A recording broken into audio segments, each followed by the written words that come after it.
yes, it is springtime.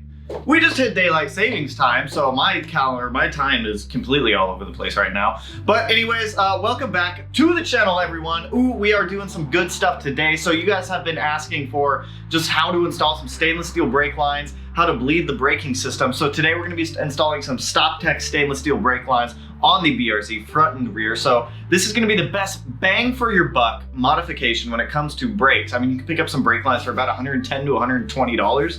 And they are the most noticeable brake difference that I would say I've done on any of my cars. So essentially what this does is it gets rid of those old rubber lines that can contract and expand. So with brake fluid, you cannot compress brake fluid. It is hydraulic fluid. It doesn't compress like water or other liquids do. So instead of just compressing, it ends up stretching out that rubber hose over time. So if you swap over to some stainless steel brake lines, it's a lot stronger, it's a lot stiffer, and it keeps that hose intact.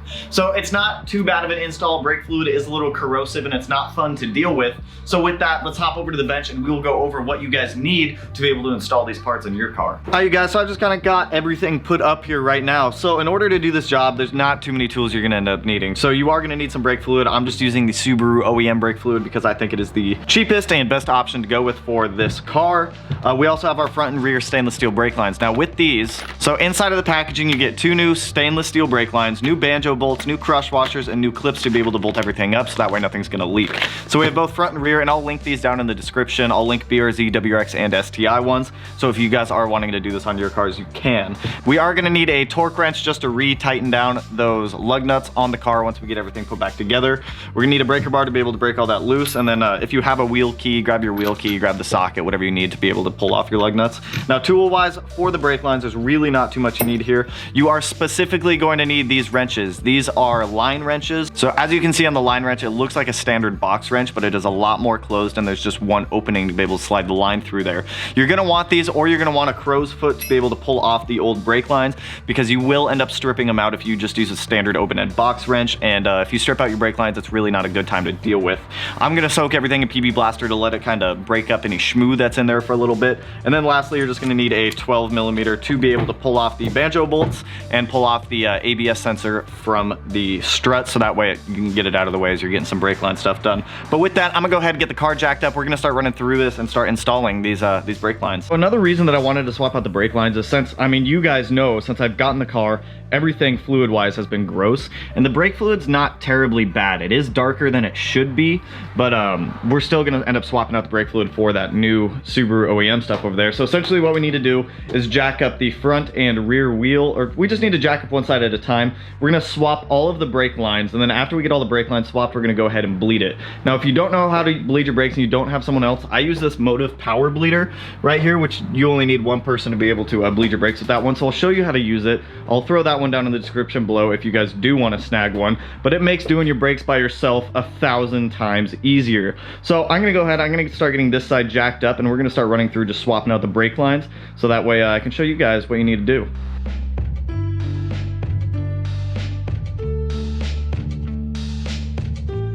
So once you get into your wheel well here, you're gonna see your brake line right here, and it's gonna go from the back of the caliper up. It's gonna connect to the strut, and you're gonna see it go right up here to, I mean, on the BRZ, it's gonna be up here against the firewall. On the STI, it was a little lower down there. Now, the way we're gonna wanna do this is we're gonna have to first disconnect that brake line from the strut right here. We're gonna undo the banjo bolt last. So this is gonna be the last thing that we take off on the back side. I'm gonna start with the hard line up there. So this is the part that gets a little tricky. You're gonna have to pull out that little support, but you're also gonna have to undo that one bolt up here, which that one can be a little bit of a pain, especially when it wants to strip. So this is why you're gonna need that open end line wrench to be able to get that guy out there, because you want to get as much grip on that bolt as you can without stripping it off. So once we get that out, it's going to back out from the hard line, and then we can take off this locking support. So I'm not going to worry about getting the locking support in until we get all of this done. You're going to want to try to do this as quick as you can, so that way you're not spilling brake fluid everywhere, because like I said, it is pretty corrosive and it will eat through paint. It'll eat through anything it touches. So I'm going to get just a catch pan down there to catch any brake fluid that we might be spilling. So I'm gonna go ahead, I'm gonna start disassembling this. I'm gonna get that sprayed down, let it sit for a couple minutes, and we're gonna come back and start disassembling this section. Okay, so first up here, I'm gonna start pulling this one clip out up top. You're gonna battle with it a little bit, but I'm just gonna use a pair of needle nose pliers, pull it out, so that way we have access to pull this guy out. There's our clip, pretty grimy, pretty gummy, so I'm just gonna set it aside and then wipe down this area where the hard line and the brake line actually connect, because we're gonna have to hold those together as we pull these apart. So when you're doing this, make sure you clean these off as much as you can, so that way you can get the best grip on here, because you don't want a whole bunch of grime and schmoo sitting on there and the wrench is just gonna slip, and it increases the chances of you stripping out your hard line, which is a huge pain to have to deal with. So I mean, the brake line itself, it's not really going anywhere. On the bottom side, you're gonna have 2 flat spots where you can put a wrench or a socket to keep it from spinning. So I'm gonna be using channel locks on the bottom portion where there's that flat spot, so that way this won't spin.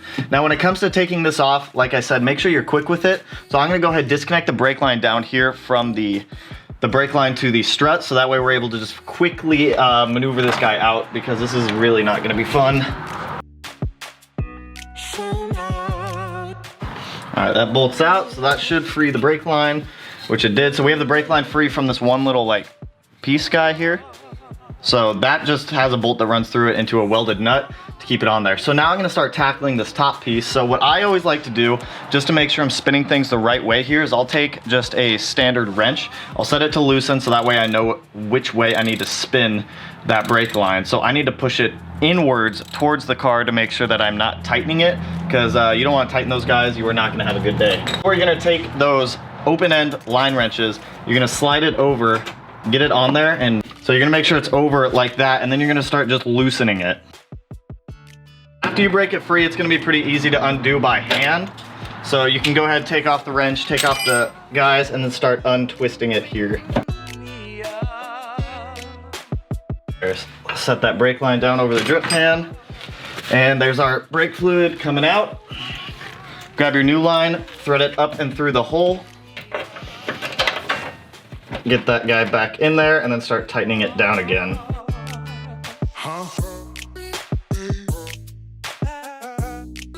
You don't need to get these like super tight, just tight enough to where they're like good and tight, because you can break the hard lines pretty easy. So that's pretty tight, it's not going anywhere. I need to take off the old line from the back of the rotor, or back of the caliper here, which is just a 12mm.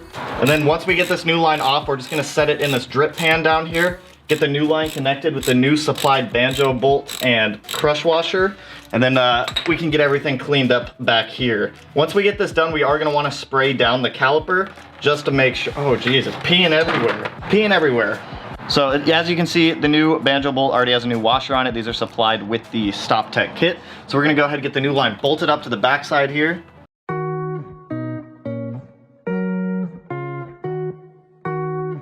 So now that I've got the brake line, as you can see up here, it's connected back to the back side of the caliper, and it's connected up to the hard line up here. So what we need to do now is I'm actually gonna get everything sprayed down with a little bit of degreaser here, just to get any of that brake fluid that we spilt anywhere on here off.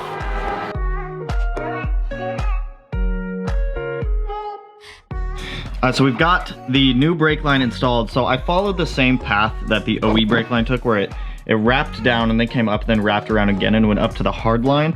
So as you can see in there, we have the new retaining clip put in that literally just slides right into place. We've got everything bolted up.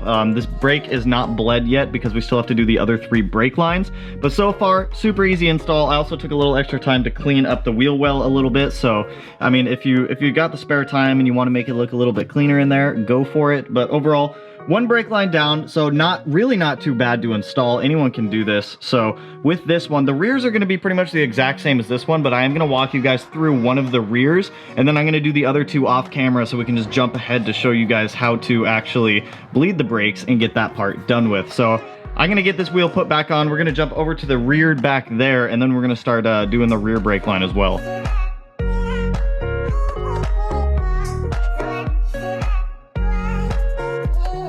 You guys, so as you just saw, this is the rear side, so it's a little bit different back here. So you can see the hard line coming up along that back edge there. Exact same process to take that guy off, and then it just wraps around the front and then goes to the back of the caliper right here. So this is gonna be the exact same. I'm gonna speed through this and time lapse it. If there's anything significantly different or we run into any major issues with this, I'll stop and we'll talk about it. But for the most part, this should be a pretty smooth process, but I do still want to show you guys how to do these rear ones. So with that, let's just jump right into it and get these rears knocked out.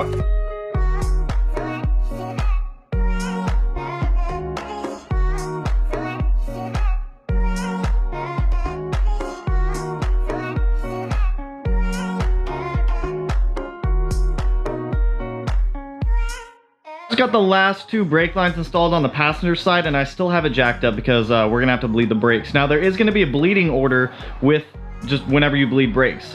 Some cars are gonna have specific ones, like the STI outside has a specific bleeding order, but when it comes to something like this, it's gonna be the farthest away from the master cylinder. So we're gonna do the back passenger side, the back driver side, the front passenger side, and then the front driver's side, and that's how we're going to bleed the brakes, so that way we get all the air bubbles worked out of the system. Now I do want to show you guys this just from bleeding the brakes. I haven't put in any additional fluid. We lost a decent amount, and the car's jacked up right now, so the level's not fluid, or the fluid is not level. Jesus. I'm gonna end up like pushing some of that gross brake fluid out before I put any new in. So we're gonna be using the Motive Power Bleeder over here. So the way this thing works is it pressurizes the system. So this guy will screw right onto the master cylinder reservoir. We're gonna pressurize it up to 15 psi, and we're going to let it sit for a minute, and that's going to tell us if we have any leaks in the brake lines or not. We do want to make sure that we pressurize it and test that beforehand, just to make sure we're not bleeding the brakes and then letting air get back into the system. So I'm going to get the camera set up. I'm going to show you guys how to hook this up, how to pressurize it to the right setting, and then we're going to let it sit at 15 psi for about 10 minutes just to make sure we're not losing any. Pull off that master reservoir cap. We're going to pull out the filter inside and set that aside, and then we are going to go ahead and screw this guy on. So now that we've got that screwed on, you can see that the hose goes to the power bleeder. Now what we're going to do is we're going to go ahead and pump this up to 15 psi just to make sure that we don't have any leaks in the brake lines. So if we see this pressure drop at all from 15 psi, we know we have a leak somewhere, and we're going to have to go back through and make sure everything is retightened. So I'm going to go ahead, I'm going to get this pressurized, and we're going to let it sit for about 10 minutes.